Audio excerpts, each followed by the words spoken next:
Welcome back. It's your boy AB the Creator. We are about to jump into another reaction video. Jump the line request from Julia. We're back with another The Fat Electrician. This one is titled The Father of America's Navy, John Paul Jones. Now, before we jump into this reaction, if you are new to this channel and you wondered how Julia was able to submit a request, there are two ways to go about it. First option, head over to Patreon and join my Jump the Line tier. Second, submit your request using the Jump the Line link, which will be in the description below. Don't forget to check out ABTHEKREATOR.com, the official site for your boy. That is ABTHEKREATOR.com with a K. The Fat Electrician, we're back, huh? All right, my boy. Let's get right into it. This one's lengthy, so we got a lot to get into. A lot. So buckle in. I hope you're ready to learn. You get to learn and you get to laugh. Oh, it's a 2 for 1. And shout out to my brother and my sister-in-law, both in the Navy. The father of America's Navy. Let's get it. Could you please talk to me when you do it? You talk to me lightly, sir. Fat Electrician. Behind every big movement in history, there's a hero, and that hero seemingly gets all of the credit, but behind that hero are other men that were deemed too rough around the edges to get any of the fame. For every George Washington, there's a Daniel Morgan. For every Abraham Lincoln, there's a Cassius Clay. For every Omar Bradley, there's a terrible Terry Allen. And for the United States Navy, there's this man. Today we're talking about John Paul Jones, the father of the United States Navy. Ladies and gentlemen, it's pretty well understood that America won the Revolutionary War by utilizing guerrilla warfare tactics. What's less understood is that while American Revolutionary War heroes like Daniel Morgan, Andrew Pickens, and Francis Marion were conducting guerrilla warfare in the United States, John Paul Jones was utilizing guerrilla warfare tactics on the water and taking that fight all the way to the British, becoming the first man to attack Great Britain on their own turf in over 100 years. He was the first man to raise an American flag on the first ever U.S. Navy commissioned warship, the USS Alfred. He was there and he participated when the United States Marine Corps made its first amphibious landing in history. He was the first American to ever capture a British warship, and to the best of my knowledge, he was the last American Revolutionary War hero to be brought back home and laid to rest. And we're going to get to it right after a word from our sponsor. Delete me. Where did you get a Guerrilla? IWI sent it to me. You look like you're going to go play the world's most aggressive game of Little House on the Prairie. Maybe I am. Wait, can I come with? All right, here's the deal. Super simple, straightforward business model. You give them money, they turn around. If you're new to that, if you're new to this, that is his wife. Can we just say the fellow we about to talk about in this video, can we just call him Captain First? Because he just, his accolades, what? Captain First. Around to make sure the data brokers on the internet aren't selling your personal information. What does that even mean? Okay, here's the entire internet and every free service on the planet inside of a nutshell, okay? There's a saying, if you're not paying for the product, you are the product. What that means is pretty much anything on the internet that you use, that's a service, whether that be Google, Facebook, Instagram, Snapchat, all of it, okay? It's all an app, so one of two things is happening. They're either gonna feed you ads, and that's how that company makes money since their service is free, or they're gonna collect your personal information, then turn around and sell it to data brokers on the internet, and then they're going to turn around and sell it to whoever buys it. And next thing you know, you're getting 17,000 robocalls every single day. And that's where Delete Me comes in. They will look through all the major data brokers and find the ones that are selling your personal information and submit opt-out requests on your behalf. And then they are legally obligated to comply. And then they'll continue to monitor these data brokers. And if they get your information again, Delete Me will submit an opt-out request again. Basically, you're paying Delete Me to get rid of all the downsides of all of the free stuff on the internet, which I think is absolutely worth it. If you want to check them out, I'll have a link and a discount code down below. Let's get back to the video. Chapter 1. Our story begins in 1747 when a young John Paul is born. Note, it is just John Paul, not John Paul Jones. Yet. He was born in Kirkby in Scotland on the prestigious Abbeyland estate where his father was the head gardener. And this is also where he grew up because he lived on the estate because his father was the head gardener, and this gave him a different childhood than many other people. It's this weird dichotomy that John Paul and his family are lower servant class people, but because they live on the estate, they're surrounded by the wealthy aristocrats all day, every day, 24/7. So John Paul is well educated from a young age. He can read, he can write, he's articulate, he knows how to walk, talk, act, dress the part of an aristocrat, but no matter what, at the end of the day, he's just the gardener's son. You want I should treat them like white folks? Django, shout out to Django. I see you, my boy. Okay, clip it out. No. What's the name of that Peckerwood boy from town that works with the glass? Oh, you mean Jerry? That's the boy's name, Jerry. You just treat him like you would Jerry. John sees and feels this treatment his entire childhood, and it doesn't take long for him to catch on that he's never not gonna be the gardener's son. So he has to come up with a way to change his stars, so to speak. And the easiest way to go about that is for him to pursue a career in the Navy and become a captain of a ship. And captains back then, referred to as masters, are almost always part of the aristocratic, wealthy society. So that's what he wants to do. He becomes an apprentice on a merchant marine vessel at the age of 13 years old. For the next 4 years, between the ages of 13 and 17, he apprentices on a ship called the Friendship, learning anything and everything he can about how to be a good sailor. Then after 4 years, the Friendship ends up getting sold, and 17-year-old John Paul is out of a job and unemployed. So he takes the first job that he can get, which unfortunately is working on a slave ship in the transatlantic slave trade. He does that for several years and he hates it the entire time. He finds the slave trade to be absolutely disgusting, later in his own writings describing it as an abominable trade. Which, while obviously true, it's also worth mentioning that these were pretty progressive views to have in the 1700s, especially for a simple gardener's son. Regardless, John Paul had those opinions, and for that reason, he quits. And when he quits, So he's a real one. He understands not only is this not right, it's disgusting. What the f are we doing? Huh? What are we doing? This is what we're doing on these ships? I'm out. I'm not doing this. This is stupid. Done.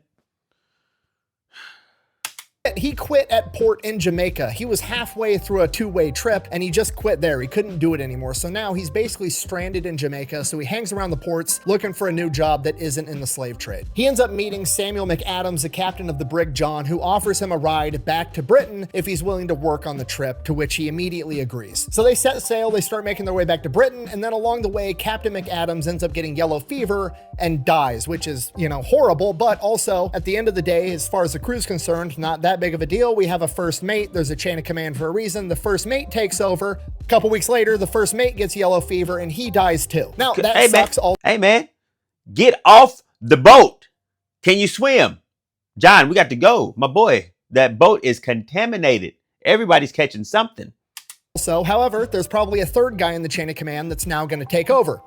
But there isn't. You see, at this point in time, being able to navigate on the ocean was kind of like protected tradecraft. They didn't want everybody on a ship knowing how to navigate the ocean. So usually it was just the captain and the first mate that actually knew how to do it, and everybody else was just kind of following orders. So now the two dudes that had the skill to navigate their way back home are both dead, and nobody knows what the fuck they're doing, and they're basically stranded out at sea. But luckily, the 20-year-old kid they picked up in Jamaica had been studying to be the best sailor that he could for the past 7 years, and he actually knew how to navigate the ocean. He takes command of the ship, brings it all the way back to Britain, no problem. Whoa. The owner of the brig John finds out what happened. He hears about this 20-year-old hotshot they picked up in Jamaica that was able to navigate his ship from being lost at sea, and he figures, fuck it, I'm just gonna make this kid the captain, and that's exactly what he does. Yeah. John Paul is now master of the ship. He has changed his stars. He should be in the aristocratic class now. But the brig John is a really small ship. He needs to keep working as a captain and work his way up so he's a captain of a much larger vessel, and that'll cement his role as a gentleman.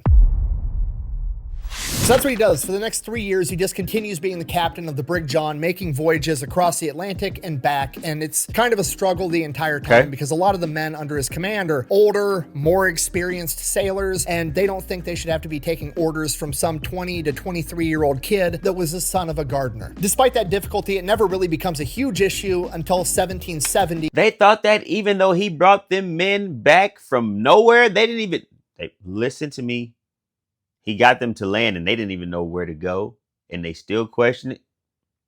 When one of his crew members by the name of Mungo Maxwell decided that he's from a wealthy Scottish family and there's no way in hell he's taking orders from the son of a gardener that's younger than him. He tries to get some of the crew to join with him to stir up a mutiny. They're going to throw John Paul overboard and he's going to take over the ship. John Paul finds out about this. He orders him to be flogged with 12 lashes from the cat o' nine tails, which seems extreme, but at this point in time, it was completely standard practice. Mungo Maxwell learned his lesson. He just sits down and shuts the fuck up for the rest of the trip. They make their way over to the West Indies. They port. He says, fuck you, I quit. He leaves. John Paul's like, okay, whatever. Drops off his cargo, picks up his other batch of cargo. He heads back to Britain. Upon making port back in Britain, John Paul is immediately placed in shackles and arrested and put on trial for the murder of Mungo Maxwell. Apparently, after leaving John Paul's ship, he found another ship that took off sooner than John Paul did, headed back to Britain, and on that ship, he got yellow fever and he died along the voyage, and now his wealthy Scottish family is claiming that John Paul murdered him. So John Paul has to post bail, get...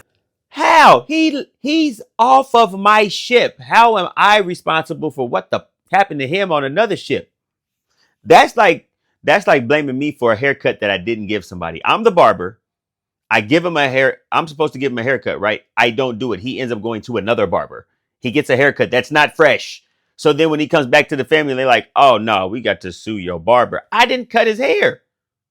That wasn't me. That was, you know what?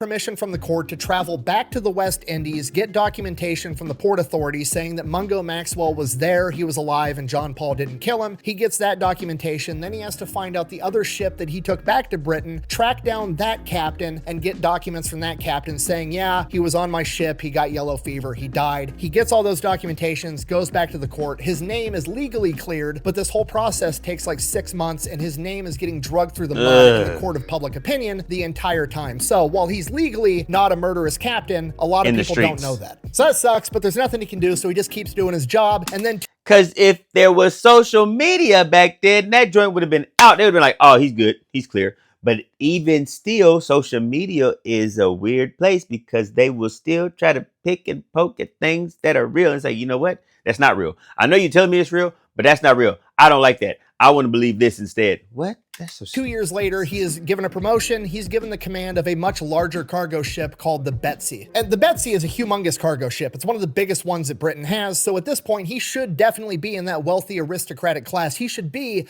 a gentleman. And he starts going to the dinner parties, with the powdered wigs and all the bullshit. And he's allowed to be there. But at the end of the day, he can still feel that everybody's looking down on him because no matter what he does, he's still the son of a gardener. And at this point, he's starting to think to himself in the back of his head, like, okay, I'm going to keep doing this. I'm going to make a bunch of money, and then I'm going to move over to the United States. I'm going to live in Virginia with my brother who's been living there for years as a tailor, and I'm just going to retire in the United States in the new world where there's a new opportunity. There's not hundreds of years of, I'm from this family or that family. Everything's new. That's going to be my new start. But before he can do that, he's got to earn enough money so that he can show up to the United States as a rich man. So he keeps working. And then in 1773, shit hits the fan. On one of his voyages, his ship gets damaged in a storm, and he has to make an unplanned port in Ireland, stop, have the ship repaired. Then once the ship is repaired, he gets sick for like 3 weeks. And while that's going on, a lot of the cargo ends up getting spoiled. So by the time he makes it to the port that he was originally supposed to be at, he doesn't have all the cargo to sell. He sells what cargo's still good, makes enough money to pick up his next load of cargo, and he heads back to the UK. The problem is he now doesn't have enough money to pay all the sailors under his command while they're at sea, which wouldn't seem like a big deal. It's not like you can fucking do anything with the money while you're out in the middle of the ocean, but apparently some people got really upset about it. One of his sailors got drunk and decided to attack him with a club, and when he came at John with the club, John drew his sword and stabbed the man straight through the chest, killing him almost immediately. Now, that's a clear-cut case of self-defense. However, John realizes that a lot of his men are pissed off they haven't been paid. A lot of men are friends with that guy. He's dead. He's worried that his crew isn't going to stick up for him, and on top of that, he still has the reputation as a murderous captain, even though that was complete bullshit.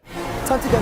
Hey! So John, fearing he's not going to get a shout out to the Pirates of the Caribbean, fair trial, flees to America and starts living in Virginia with his brother, the tailor. Now, this is late 1773. He's now stuck in Virginia. He's basically lost his career as a ship captain. He adopts the last name Jones, becomes John Paul Jones, attempting to not be found. He doesn't really know what to do with himself. Presumably, he's depressed. He just kind of hangs out at his brother's house all day. He's reading, doing philosophy, poetry, just trying to take his mind off the fact that his entire life plan has just been completely derailed. Then in 1775, the American Revolution kicks off, and holy shit, this is his chance. He can go serve in the United States Navy and make something of himself. So he immediately heads off to Philadelphia and volunteers to join the United States Navy, which at this point doesn't even exist yet. And at this point, not a lot of experienced men were going to volunteer to join the United States Navy because the Continental Congress was issuing letters of marque or marquee. A letter of marque was basically a permission slip from the Continental Congress, the government of the United States, to go out and be a pirate. If you were some random dude and you had a boat with guns on it and you wanted to take that boat and go rob the British, you were absolutely welcome to do so. Bring your loot back to America and you could keep it. Which meant that pretty much all the experienced sailors in America were given those two options. You could join the United States Navy, be treated like a peon and get a small amount of money for your service, or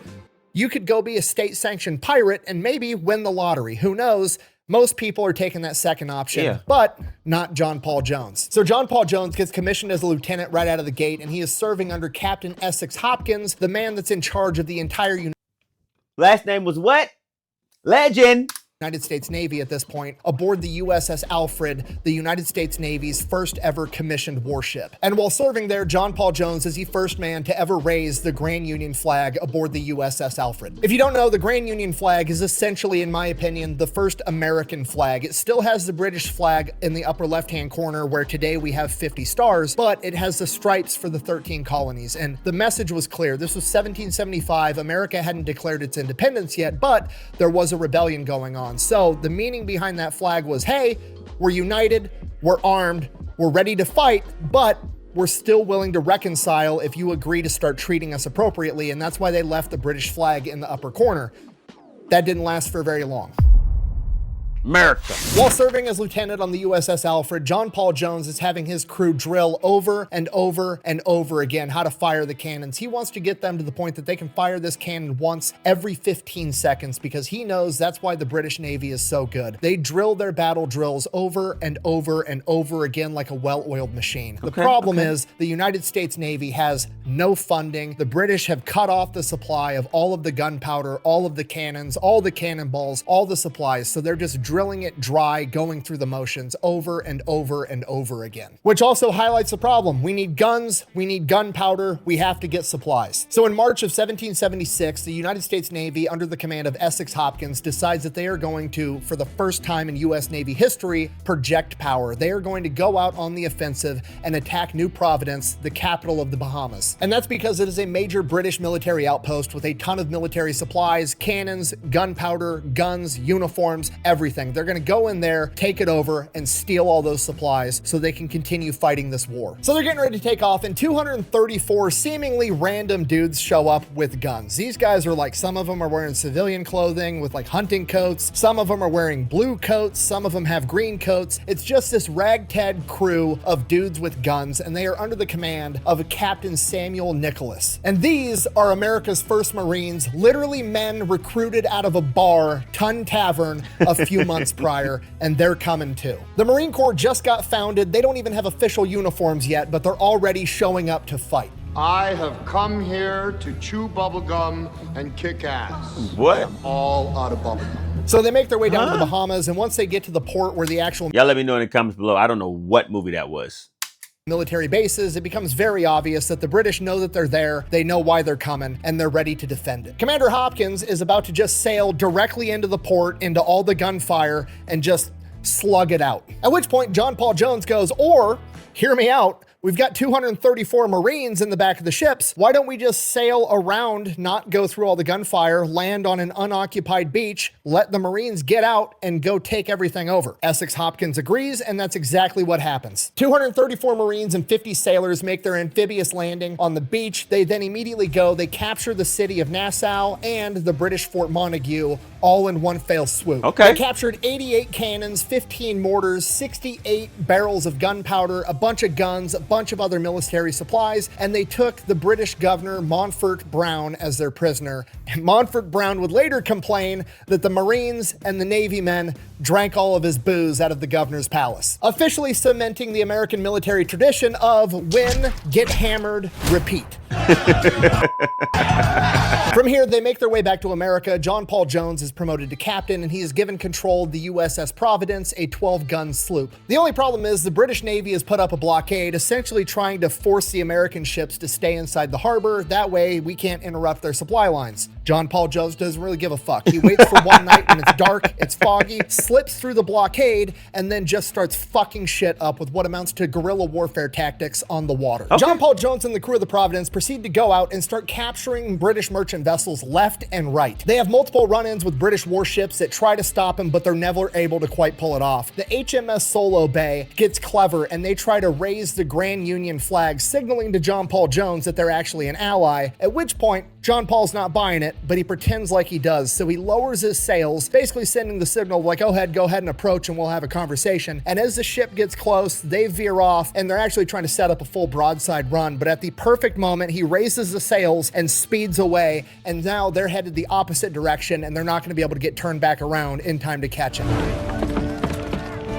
Thank you, Oh, he pulled a Captain Jack, you son of a gun. Commodore, for getting us ready to make way. On another occasion, the HMS Millstone chases him for 8 hours straight, shooting cannons at him the entire time, and they miss every single one of them. And on the 8th hour, right as it becomes apparent they're not going to be able to catch him and he is going to get away, he orders one of his Marines to fire a single musket shot to compliment the captain of the HMS Milestone on his beautiful marksmanship.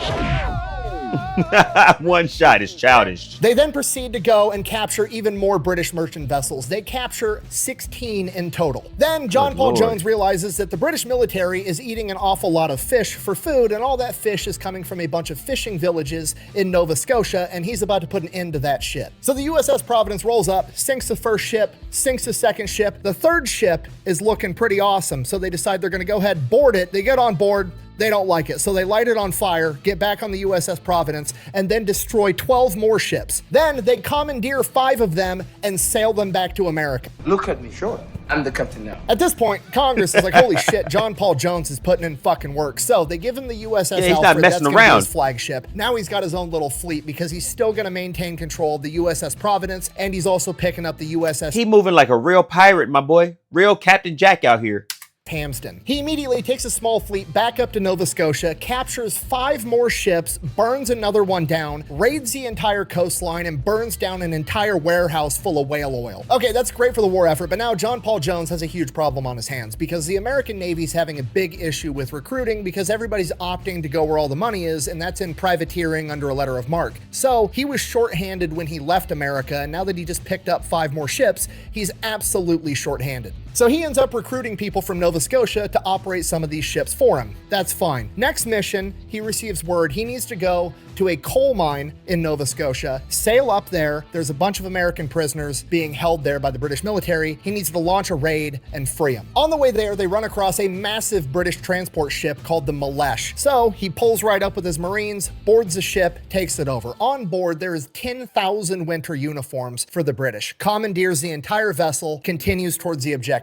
By this point, the USS Providence is in rough shape, and so is its crew. Everybody's overworked. The Providence is leaking. They want to turn back, but John Paul Jones is like, no, we got to keep moving forward. Just keep it together. We're going to get through this. He gives a speech. He feels like he improved morale. Apparently he didn't, because the USS Providence basically has mutiny. They turn the ship around in the middle of the night and they flee. That sucks, but he still has the Alfred, still has the Hamston, and he's got all the other fishing vessels and that transport that he captured. He continues on his way to Sydney, Nova Scotia to free these prisoners. He gets to Sydney, Nova Scotia, finds out the prisoners have actually switched sides and they're now working for the British, very similar to how the Nova Scotia people are now working for him on all his captured vessels. So it's just part of the game. The problem now is that his little fleet has been caught up to and is being chased by the HMS Solo Bay and the HMS Wilford, 2 fairly large British warships, and he does not want to get in a gunfight with these guys. So that night, John Paul Jones has a genius plan. Okay, he's got all these captured ships and he has his 2 American naval vessels. So what he decides to do is he tells one of his captured ships, loads it up entirely with the Nova Scotians that are working for him, because he knows that they're not going to be held liable when they get captured, right? All they're going to have to do if the British capture them is be like, look, we were his prisoners, we had to follow orders or he was going to kill us, so they're going to get away scot-free. What he has them do is he has them hang a lantern up on their ship and sail a different direction while his other ships kill all light and continue sailing back towards Boston. The British warships take the bait, they chase down this fishing vessel all night, and by the time the sun is up and they realize what happened, John Paul Jones and his little fleet are long gone. So John Paul Jones makes it back to America, and technically the mission may be considered a failure because he didn't rescue the 300 prisoners, but there weren't actually 300 prisoners to rescue because they had switched sides. He captured all these naval vessels, and more importantly, he captured those 10,000 winter uniforms, which had a humongous impact on all of America. Those 10,000 7,000 winter uniforms were then worn by the American forces at Valley Forge during winter and kept them from freezing to death. And they are the exact same uniforms that Americans wore when they crossed the Delaware River on Christmas. Now, at this point, John Paul Jones is kicking ass, right? He's doing more for the war effort on the naval front than literally anyone else in the entire U.S. Navy. And in his mind, he's thinking, they're going to make me the first admiral in American history. This is going to be fucking awesome. He gets back to Boston. He finds out not only is he not going to be made an admiral, he's actually getting demoted. Apparently, in John Paul Jones' absence, aka while he was out winning a war, the government decided that they should have a comprehensive list of their naval officers and how important they are and base rank off of that. And for some reason, John Paul Jones is ranked 18th. And every single man ranked higher than him on this list is ranked that high because they're either friends with somebody or they're somebody's kid. Basically, it's the same bullshit the British were doing with their aristocracy. They're rewarding connection. I haven't heard 18 names in this story that are better than John Paul. I haven't heard 18 names better. 17, I'm sorry. He's 18 on the list. 18. I'm thinking, okay, he in the top 5. Top 10 at the least. He's 18. Oh, yeah, y'all hating. Old people out of the... and not ability and merit and getting the fucking job done. So John Paul Jones is absolutely pissed. They take away his fleet, they take away the USS Alfred, and they give him a smaller sloop called the USS Ranger and give him orders to sail to France, where he is going to meet up with Benjamin Franklin, where he is supposedly going to pick up a new frigate, an actual warship with a ton of guns. So there's a little bit of a silver lining. He makes his way over to France. Blend in. So he sails across the Atlantic. He's about to France, and then one of his spotters sees 17 sails off in the distance, and he's thinking, surely this is a British supply convoy. We're gonna go, we're gonna fuck all them up, then we'll go to France. And the crew is actually pumped about this because by this point in the war, the United States government had decided that whenever a US Navy ship captures a British ship, the crew would get a portion of the money that they captured, and this was gonna help them with naval recruiting, so not everybody wanted to go be a privateer and do a bunch of pirate shit. So the crew is pumped. They're ecstatic. They're chasing down this supply convoy. They're all going to make a bunch of money. It's going to be awesome. They get up on this supply convoy and they have the oh shit moment because yeah, it's a big British supply convoy, but it's being escorted by the HMS Invincible, a massive British warship with 74 fucking cannons on it. We're all going to die together out here. You're a good group of boys A that die. big boys. Now they're kind of screwed because they approach the convoy from the rear. So if they peel off and turn around, the HMS Invincible is probably going to see them and they're going to chase them down and they're absolutely going to sink them. So John Paul Jones, master of fuckery, immediately pulls down anything that would signify that they're Americans and just pulls in with the rest of the convoy and pretends to be a British merchant ship all day long until nightfall. And then under the cover of dark, he turns the ship around and goes straight to France. They make a clean getaway. Nobody knew they were even there. So the USS Ranger and John Paul Jones make it to France on December 2nd, 1977. And pretty much as soon as they get there, he finds out that the French gave away the frigate to somebody else. You what? Perfect, great. Sailed across the Atlantic. Not my guy from SpongeBob. Boy, you got a lot of legends, a lot of little clips in there, my boy. I see. We got the same sense of humor, my boy. I see you. I see you. Ocean for literally nothing. This is fantastic. So he ends up linking up with Benjamin Franklin. They end up becoming buddies. He's hanging out with all the aristocrats in France, rubbing elbows, and eventually he realizes he's not going to get the ship he wants. So he's like, fuck it. Why don't you guys just cut me loose and let me go do my thing? And that's exactly what he gets. The orders he receives are, and I quote, distress the enemy. And that's exactly what he do. Britain is already writing newspaper articles about John Paul Jones basically being a pirate after raiding Nova Scotia. They want to see a pirate. He's going to show them what a pirate does. He absolutely covers the deck of the USS Ranger in swivel guns. He gets his hands on every musket and blunderbuss he can find, loads up on Marines and sailors, and sets off towards Whitehaven. Whitehaven is a major port that he's familiar with that's going to have hundreds of ships in its harbor, a major coal outpost, and he is going to go there and try to burn down every ship in the harbor. He is going to be the first man to attack Britain on its own home turf in over 100 years. And that stat's cool to say and all, but you need to appreciate the real strategic genius of what he's actually about to go do. By attacking Great Britain on its own home turf in 100 years, nobody is alive today in Great Britain at this point in time that has ever seen Britain be attacked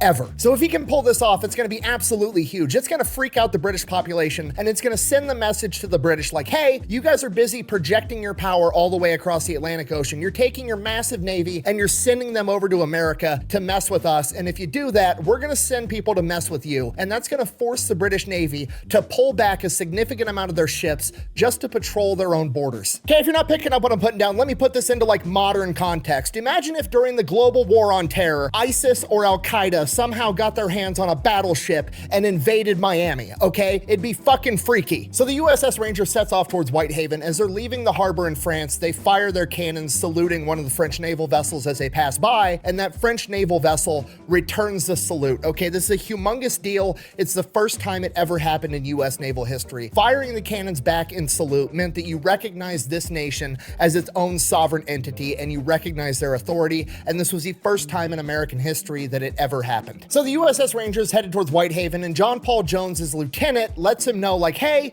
there's some of the members in the crew that want to have a mutiny. They think this is a crazy plan, and they kind of want to throw John Paul Jones in shackles and sail back to America. Luckily, not all the crew is against John Paul Jones on this, especially the Marines who are there to keep order, and they've had his back the entire time. They kind of tamp down the mutiny and continue towards Whitehaven to go on this mission. So they arrive there on April 23rd, 1778, and early morning hours, he has to make a decision how he's going to go about this. And what he figures is he can't take the whole crew out because half the crew's mutinous, so he's going to end up leaving the Marines with the ship because he doesn't want to leave the mutinous crew there. He doesn't want to take them with him because he doesn't trust them. He doesn't want to leave them there alone because they might steal the ship and leave him stranded. So the Marines are going to stay there with the mutinous crew, hold them on the ship, make sure they don't leave John Paul Jones and the men that he has loyal to him. So he's going to go out in rowboats in 2 groups of 15. You got John Paul in one group, and then you got 15 sailors in the other. John Paul Jones is going to take his men. They're going to scale the walls of the fort. They're going to sneak in, kill the guards if they have to, and then they're going to take nails and they're going to hammer them into the ignition holes of the cannon, rendering the cannons absolutely useless so that they don't get shot at. And while that's going on, the other crew is going to go out to the harbor with lanterns and burn every ship to the ground. So John Paul Jones and his crew go, they scale the walls to the fort, the guards are asleep, he's trying to be quiet, doesn't kill them, doesn't fire a shot, trying to be stealthy, goes in, renders all the cannons completely useless. So at this point, John Paul Jones is thinking, okay, good, that's taken care of. Now he's going to go out in the harbor and help the rest of his men burn 100 ships down. He looks out into the harbor, there is a distinct lack of shit on fire. So he goes out there, he's looking for his men. He's like, what the fuck is going on? And then he starts hearing alarms going off. The people in the town are waking up. They realize they're being invaded and they're setting off alarms. He finally finds his other group of men and half of them are drunk. And he's like, what the fuck is going on? It's raining. The lanterns couldn't light very well. They were trying to light ships on fire. They got one ship to actually start burning. It didn't even burn down all the way because everything's raining and wet and they couldn't get a fire started. So apparently the other group of sailors said, fuck it, we're gonna go break into a bar and drink all their booze. And that is what alerted the people in the town, and they're now setting off the alarms. So John Paul Jones is like, fuck it, now we have to leave. So they go, they board the USS Ranger, and they take off. What is happening? So they make their... Oh, yeah, I couldn't just stay sober for just a little bit longer. Just focus on the task, my boy. They said, well, everybody sleep. Instead of burning them ships right now, why don't we get... clean getaway. At this point, John Paul Jones is like, all right, not exactly what I have in mind, but we're doing pirate shit. What should we do next? We're in Whitehaven. That's really close to St. Mary's Isle. St. Mary's Isle is where the Earl of Selkirk lives. We're going to be able to make it there in a couple hours. So we're going to go there. We're going to kidnap the Earl of Selkirk, and then we're going to trade him for a bunch of American prisoners. And that's going to send a message that we're actually targeting British nobility now. So they get in, they break into the Earl's estate. He's not home, but Lady Selkirk is.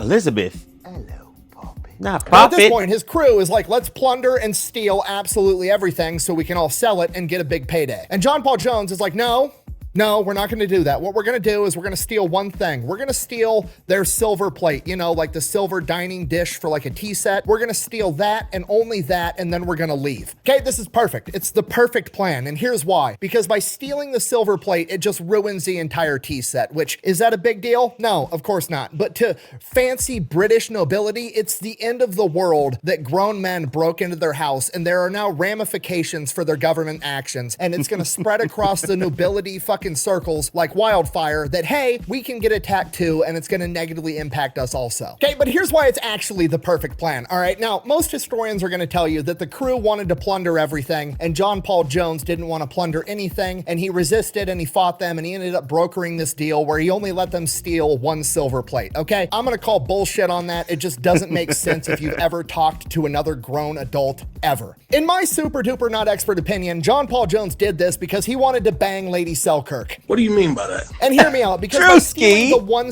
You using Drewski memes? What do you mean by that? What do you mean? Bang. Sheets. Sheets, my boy.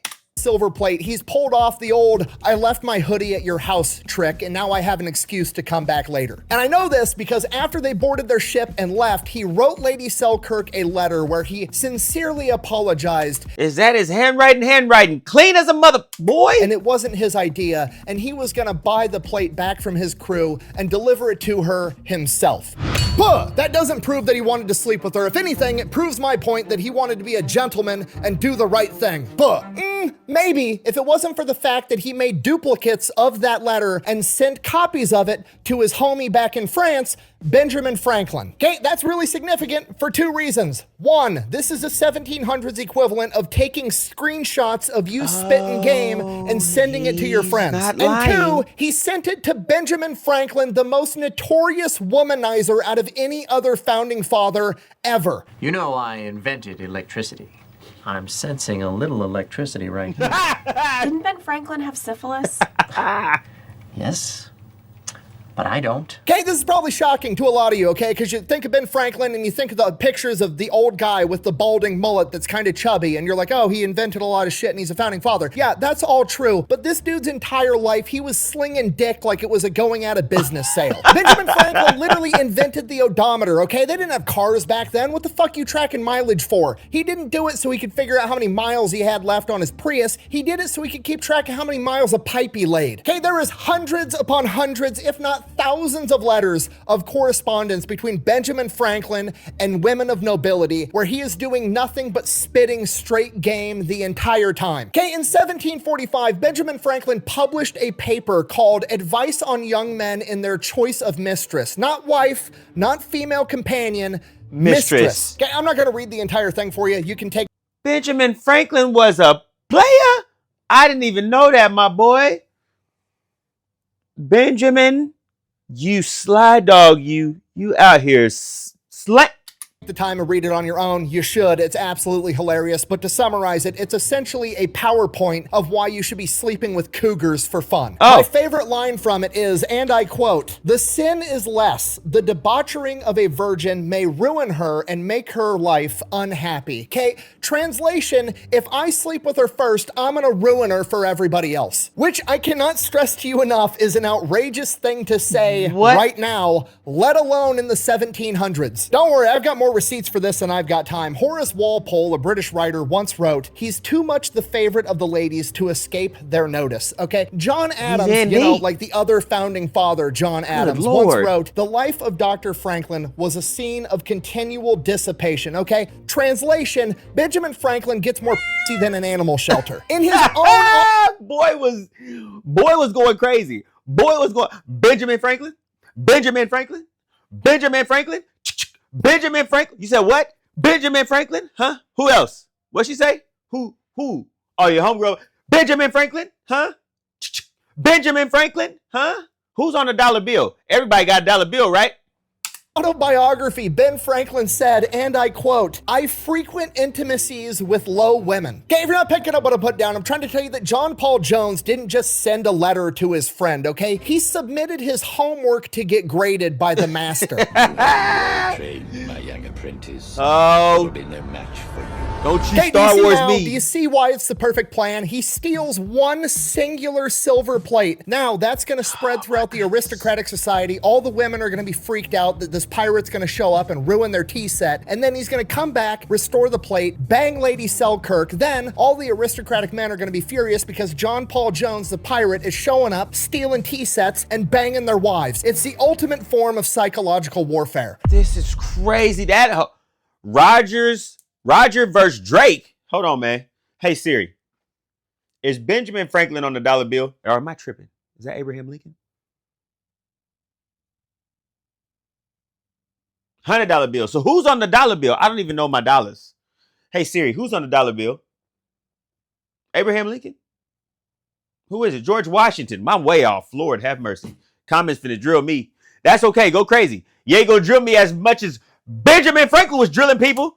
So the USS Ranger set sail, they leave the Selkirk estate, and at this point, it's literally only been a day. All of the events that we just covered, Whitehaven and the Selkirk estate, was just April 23rd. It is now April 24th, and John Paul Jones could probably head back to France and be a hero because he's just conducted a major psychological warfare operation. But you know what'd be even funnier? Since there's probably now a bunch of British military vessels in the area, it'd be pretty cool if he strategically transferred one to his possession. He's gonna go steal a British warship and be the first man to ever do it. So he starts making his way back towards Whitehaven, looking for British military vessels. He comes across some fishing ships, gets up close, talks with the people on the fishing ships, and is like, hey, have you seen any British warships around? They give him intel. They haven't seen any over towards Whitehaven, but right across the channel, about 70 miles away, there is a British warship over near Belfast. Perfect. John Paul Jones disguises the USS Ranger as a merchant vessel and then puts on a British uniform. He then proceeds to sail really close to the HMS Drake, pretending to be a British merchant vessel in distress, so the HMS Drake goes out to investigate. The HMS Drake sends over a boarding party to see what's wrong. He politely greets them, lets them get up on the deck, at which point he says, and I quote, "You're my prisoner, sir.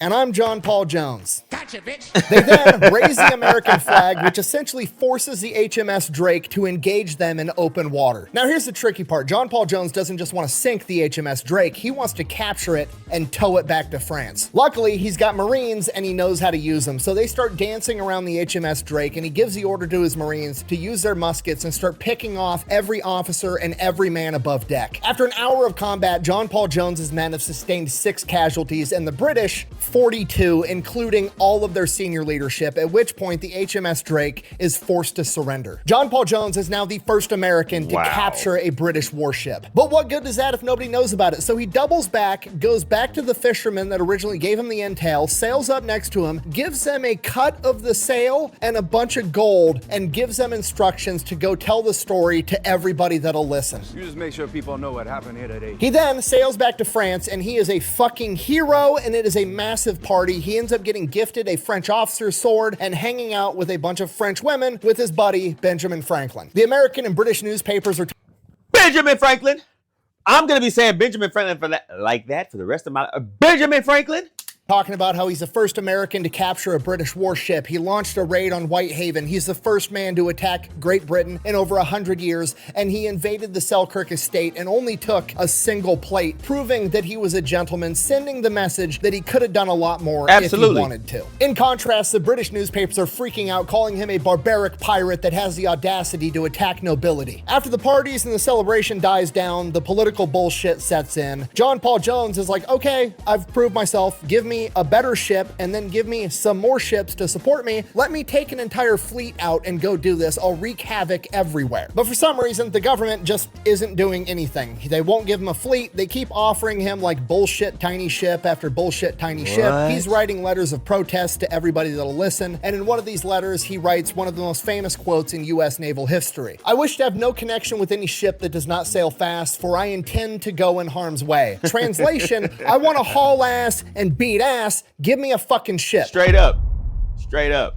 After like 6 months, they finally give him a 42-gun ship that he renames the Bonhomme Richard, which translates to the Poor Richard, which is a play on Benjamin Franklin's Poor Richard's Almanac. In addition to that, they give him 4 other smaller ships and 380 men, and he now has his own little fleet. And on October 17th, 1779, they leave port to distress the enemy even more. For the next month and a half, they just sail up and down the British coast, wreaking havoc. They seize 12 merchant vessels. They make landings in Ireland and Scotland, forcing the British to scramble and panic. Then on September 23rd, 1779, the grand finale, his little fleet comes up on a massive fleet of 40 British cargo ships. The only problem, they're being guarded by 2 British warships, the HMS Serapis, which is a massive 50-gun frigate, and her support ship, the HMS Countess of Scarborough. Okay, here's the problem. The HMS Serapis, absolutely on paper, should beat the Bonhomme Richard, okay? Despite what John Paul Jones wanted, the Bonhomme Richard is not a fast military ship. It was a merchant vessel that he converted into a warship. It's big, it's slow, it's clunky, it's old. But you know what? Fuck it, he's got Marines, we're gonna figure it out. So John Paul Jones is gonna take his weakness and turn it into a strength. What's his weakness? He doesn't have a ship that's that great. He doesn't really care about the ship. That's actually a strength. You gotta realize this is vehicle on vehicle combat, okay? If you're having road rage with some dude in a Lambo and you're driving a 1994 clapped out F-150, you think you're gonna let the dude in the Lambo win? No, you have nothing to lose. So John Paul Jones opens up the fight by pulling up right next to the Serapis and lashing the ships together. John Paul Jones has just turned this into a close quarters slugfest. Didn't they do this on the Pirates of the Caribbean? I'm pretty sure we did.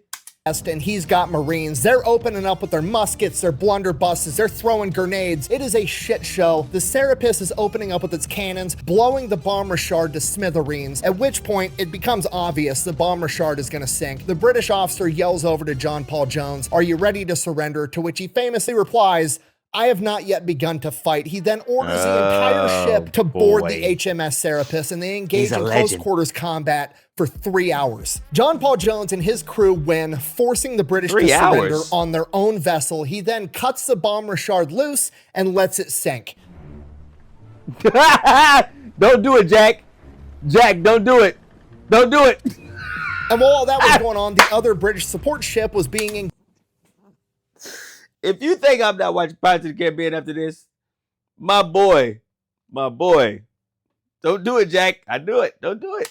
engaged by the other ships in his fleet, and they surrendered too. They then spend the next 10 days evading the British Navy and get their ships into a Dutch harbor. Now, there's a huge problem. When the Bonhomme Richard went down, it took the American flag with it, and he's not about to fly the British flag on the ship that he just took from the British. So essentially, he has no flag on either of these ships. Okay, to us, this doesn't seem like a big deal. Back then, humongous fucking deal, because if any warship sails into a harbor not flying a recognized flag, they're immediately considered a pirate. And the British have already been saying that John Paul Jones is a pirate, and harboring a pirate is illegal, and it would justify the British going to war with the Dutch if they're harboring a fugitive, which is exactly what John Paul Jones looks like right now. So this is a diplomatic emergency, and the Dutch are in a tough spot. They don't want to go to war with America or England, and those are pretty much the only two possibilities if they weigh in, so they just kind of stall as long as they can. While that's going on, the Americans are scrambling to have a new American flag made, and they just kind of have to go off like a loose description. There's like 13 stripes, red, white, and blue, and there's like a field of stars in blue. And what the seamstress or flag maker comes up with is the Serapis flag. And they're like, fuck it, that's close enough. Fly the colors. Diplomatic emergency solved. Oh boy. And from here, everything goes to shit.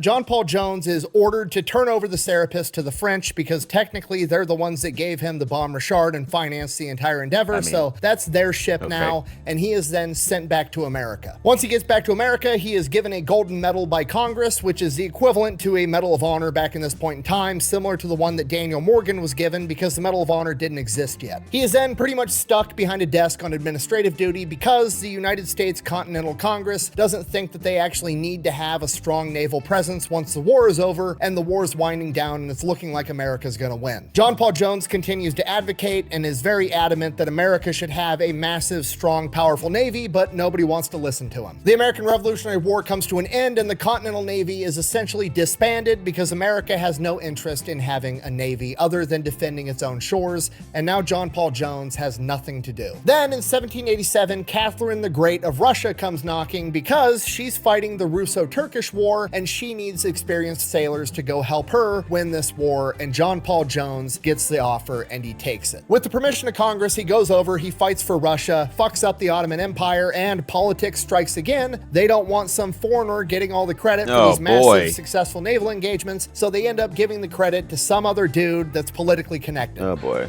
Fuck me, right? On top of that, guess which... That's super bad. My boy, Fat Electrician. Can I just give you a round of applause for your quick memes, your quick videos? I mean, boy, you don't miss. You don't miss. You don't miss. You don't miss. This is fire. Other country Catherine the Great is recruiting naval officers from? The British. Guess who hates John Paul Jones?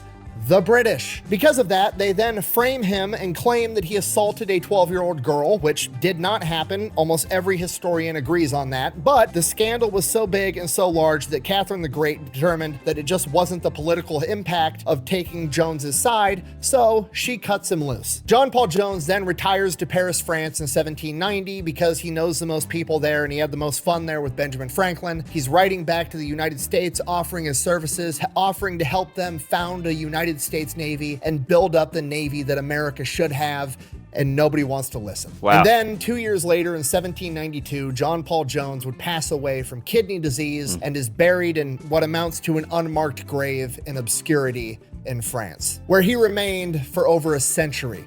It wasn't until 1899 that America's French diplomat, another war hero that had earned the Medal of Honor, Horace Porter, spent 6 years trying to track down his remains, and he finally did it in 1905. Then, under Teddy Roosevelt... Shout out to him!